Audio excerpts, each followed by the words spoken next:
I'm Jeff Bullock, and I'm a CPA and an MBA, and I wanted to share a little bit about savings, when you should save, where you should save, and why, and how much. So saving can be really misunderstood, and why you should save is misunderstood. So I think it's really important for us to break down this um, to break down savings and to really go over it.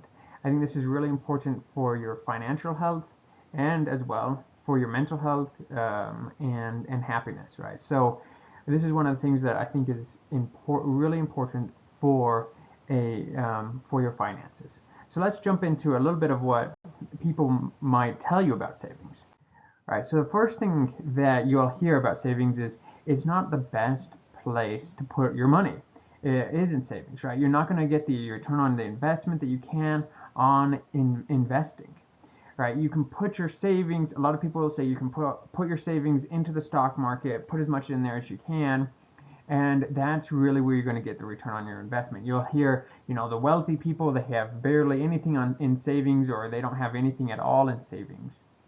That might be the case, but oftentimes the most wealthy people will fall the furthest if there is some kind of financial crisis that comes up in their life. And so really the savings is going to be that net, right? You don't need to put all of your money in savings, and that's not what I would recommend. But I would recommend that you have a nest egg in savings, and we'll dive into this a little bit more. But the biggest thing is don't put all of your money into investing. Yes, it's good to have some in investing when the time comes, right? When you have the money that you need in your savings, when you have debts paid off, when you're at that point in your life, put some in investments. Okay, but there should always be some that you're putting towards retirement and things like that. Okay, I understand that. But beside your small amount that you're putting towards your retirement, your manageable amount that you're putting towards retirement, you should not be putting everything into the stock market, right? The stock market is going to be going up and down, and yes, it's a way to make a lot of money, but it's not all about just making tons and tons of money. It is also about the timing of things. So if talking about the timing of things, right? When should you have a savings, right? And you should really always have a savings. But if you think about it, savings is for the long journey. And with the stock market, there's always going to be these ups and these downs. There's always going to be things that are going to come up, uh, whether it is in a macro level or just in your own personal life, right? There can be things that come up that really you'll need that savings, and that little amount that you can draw from is going to be super beneficial. And yes, with investments, you can draw from that. But if there is some kind of downturn, you're not going to want to draw from it. So really, the savings can help you be ready for if the economy goes up or if the economy goes down.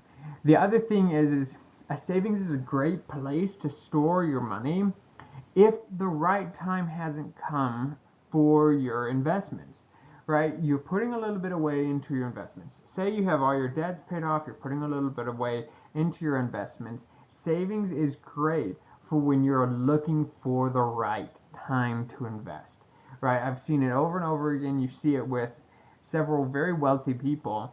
They will hold their money until the economy takes a dip. That's when they will now make larger purchases. That doesn't mean that they're not making purchases throughout the time, but that's when they will make the larger purchases. When everybody else is running from the market, they are able to now purchase in the market, and they're purchasing it at a discounted amount and able to take advantage of that. Are they putting all of their savings into the market? I hope not. I don't know, but I would hope not. You should always have some in savings for the rainy day, right? So we're looking at the long picture. We're not looking at just short term. What's going to happen right now? What's the best way to make money as fast as possible? We're looking at the long term, right? So where should you invest your money? I would say first, you think about it with liquidity, and this is a word that's often thrown out there. Um, is liquidity, right? Liquidity is just how easily you can access that money, and you want it so that it, some of your money is very easily accessible, and then you want it less and less and less accessible. The less accessible it is, often the higher return you will get. So but you do need some that you can easily have access to, and that's going to be your most liquid funds, right? So I would say first and foremost, you can have your money in a high interest savings account, right? High interest savings account, put it in there. There are several different banks that have 4%, upper 3%. Look through the different banks that are out there. See if you can find one that has a high interest savings account. And there are several out there, right? That do have that high interest savings account. And you're looking at the 3% plus range for a savings account. This is liquid, easily transferred in, transferred out. It's not a CD.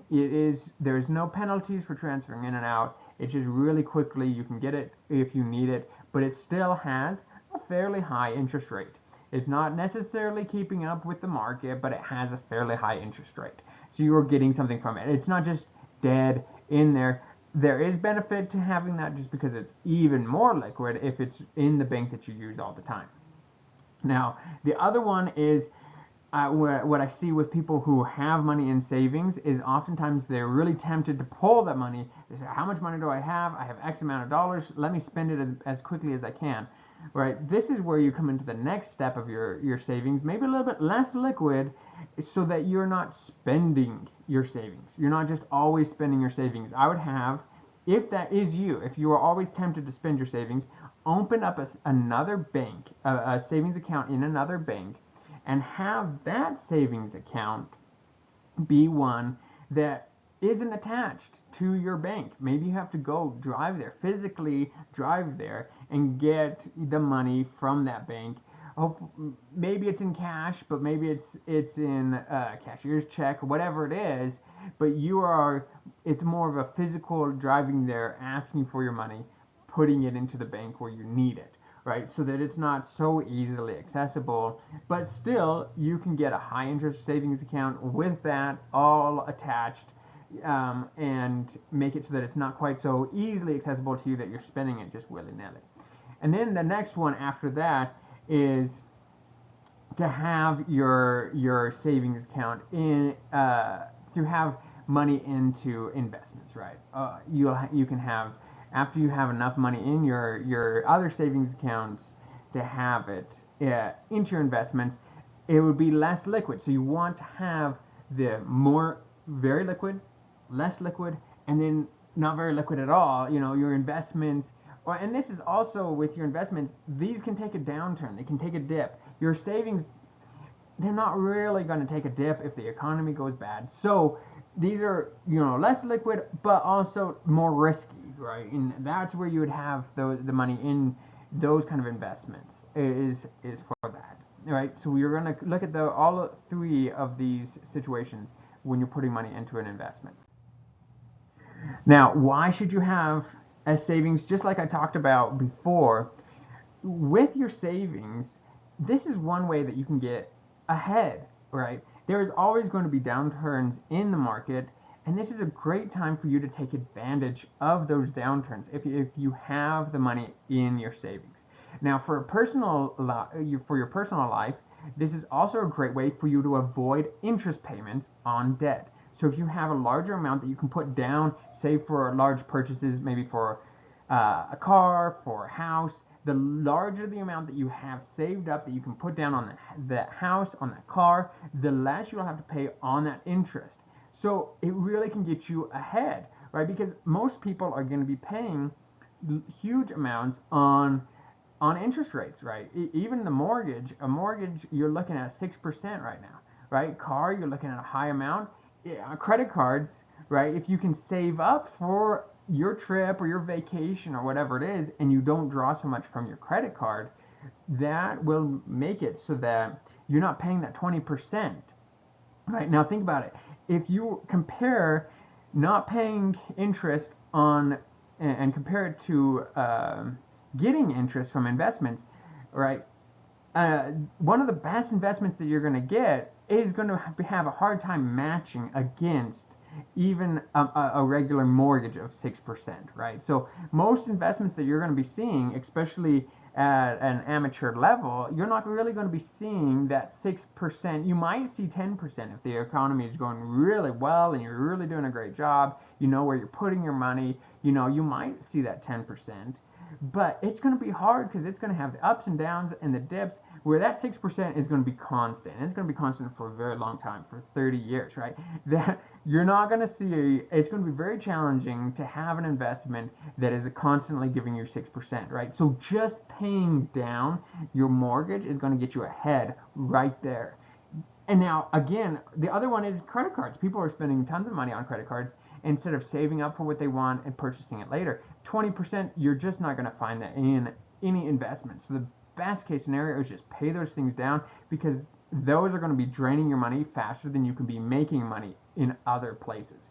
You know, whether or not you think you can judge the stock market, you're not going to be jumping in for 30 years and riding the stock market. It's just unheard of, right? The stock market goes up and down every 10 years, and there's going to always be those missteps. You're going to lose money.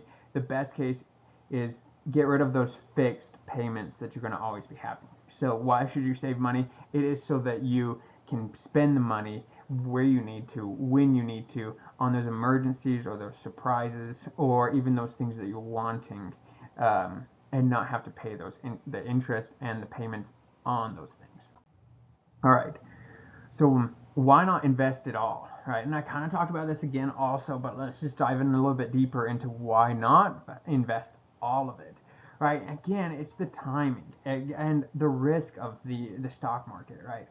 People are going to say this is the time to invest, this is the time to buy the house, this is the time to do, you know, whatever it is, and they say go all in, that's the only way. And you kind of get this feeling that if you say, if I don't put all in, I'm just going to be poor for the rest of my life. And I don't want to be poor for the rest of my life, so I'm going to do it, you know, put it all in and just hope for the best. And that's the way that the wealthy make their money, you know. And maybe it is. Maybe that's the way that the wealthy do make their money, is by putting all in and just hoping for the best. But is that what you are wanting to do? And I would say no, you don't want to just gamble with all your money, right? You hope for 1 in 10 chance that you're going to be getting that return. You know, it's better to just go slow and steady when it comes to investing. It's not a good thing just to push it all in. It's good to do it slow and steady. That's what we're looking at, a 30-year time frame, you know, a 30, 40, 50-year time frame. We're not looking at 1 to 2 years. 1 to 2 years, yeah, that's when if you're just 1 to 2 years, yeah, that's where you would put in everything, pull it all out. But this is life, right? We're looking at long term. We're not looking at the quick investments. We're looking to see how do you make money in the long term, right? And that's where, don't put it all into one of these investments. Have some in savings, be ready for the future, and have some in different investments, and have some in, you know, pay off your debt and things like that, where you're looking long term. Do not buy into the thought that you need to go all in order for you to make it big. You know, you're risking bankruptcy and the stresses that come from it. And a lot of people will say, well, it's just bankruptcy. Well, think about this. When it comes to bankruptcy, it is so much stress, so much taken from you in the form of mental, that it's just not worth it. You know, it's better to be safe and not have to worry about it.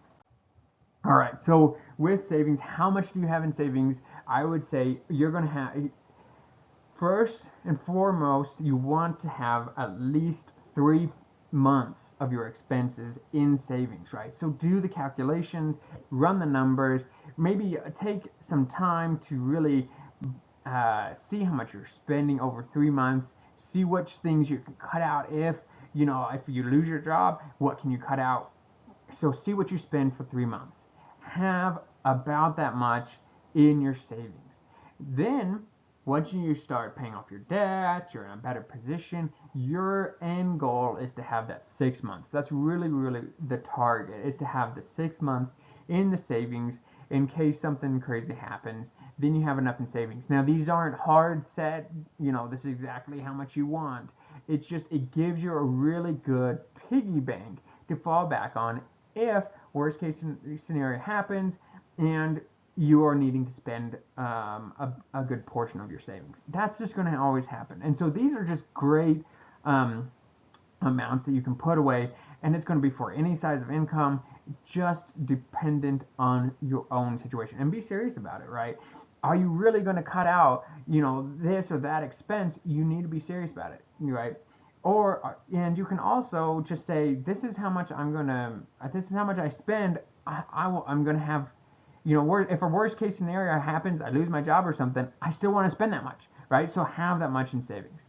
All right, and that is really going to be the key with savings. There really is an important concept. You don't listen to people who say don't have anything in savings. That's just ridiculous, right? It's important to have as much in savings. It really is great for your finances.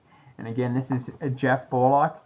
I hope you enjoy this. If you did, I'm going to be putting one of these videos on every week. I'll have different types of videos on there as well. So go through, see the other videos that I have, like and subscribe, and watch for more. Thank you. Bye.